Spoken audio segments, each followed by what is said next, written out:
Welcome back in Alive Now. I'm Austin Westfall. It is, of course, 2024. That means we're talking about these two guys, President Biden, former President Donald Trump. Of course, the frontrunners, we've been watching President Biden as he's been campaigning around the country. We also have been watching this week as former President Trump has been in court for much of the week. It's been one for the history books, one might be able to say. You know what? I'm going to keep that line of thinking to myself, and I'll instead turn to the expert, Brian Sobel, who is standing by right now. And there was so much going on this week, Brian. I'll first ask you about the significance now that we're about 2 weeks into the Trump trial process. I'm curious, what are your key takeaways from watching this first week of how Trump is handling not only being in court, but also handling a campaign on top of that? It's an extraordinary circumstance. We haven't seen it really in American history. The trial is interesting. We're learning some things about tabloid journalism that are interesting, that some of these outlets were willing to really go to bat, not just for the former president, but for celebrities of all types.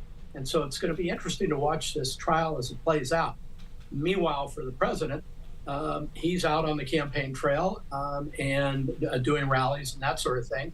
And the former president is stuck in court. But why it doesn't matter is that these are two very known people in the United States. And for the Trump base, every day that they watch the trial, they think, America's going sideways.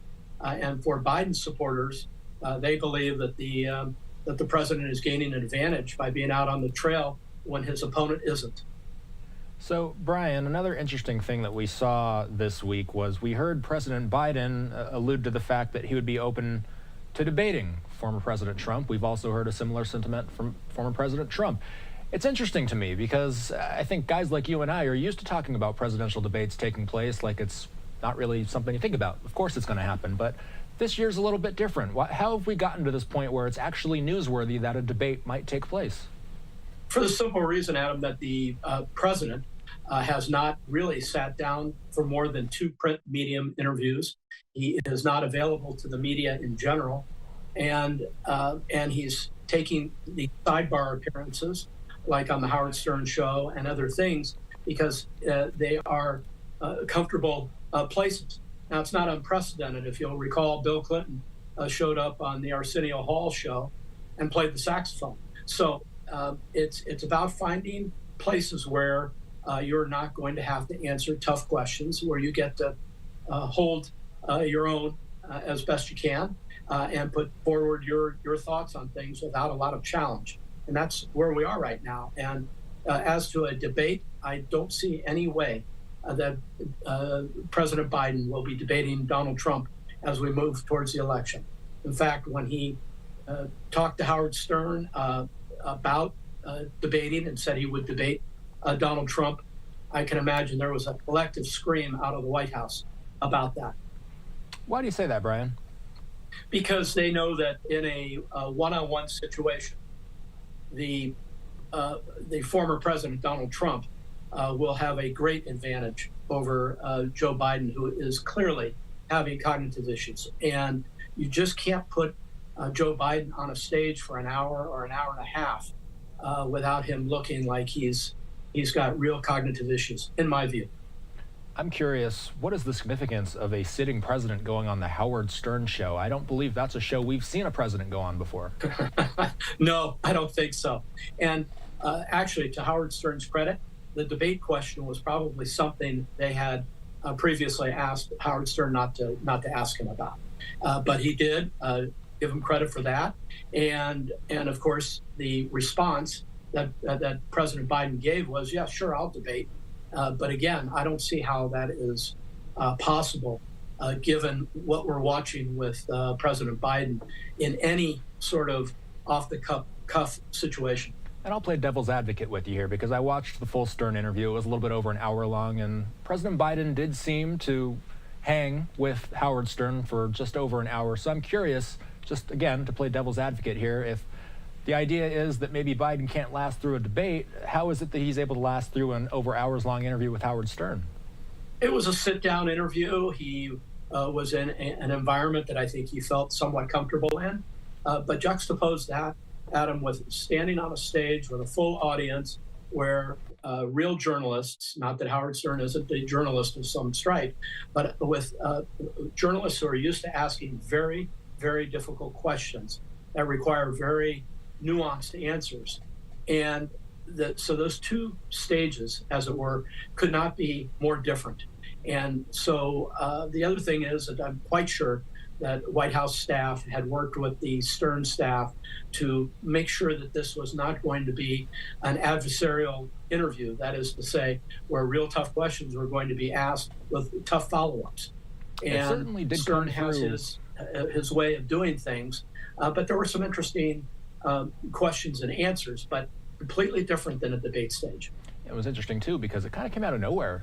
We just kind of had an announcement yesterday morning, and then the interview took place, and it seemed like it kind of happened like a spur of the moment thing, is what it felt like, at least. So there was one other thing I wanted to ask you about the Trump legal situation going on here. The hush money trial is what a lot of people are focusing on right now, but are there more legal issues to work through as the months go on, leading into November? Oh, I think the former president is staring down the barrel of a number of legal fronts that will keep him significantly tied up. But going back to my previous point, Donald Trump's a known figure in America.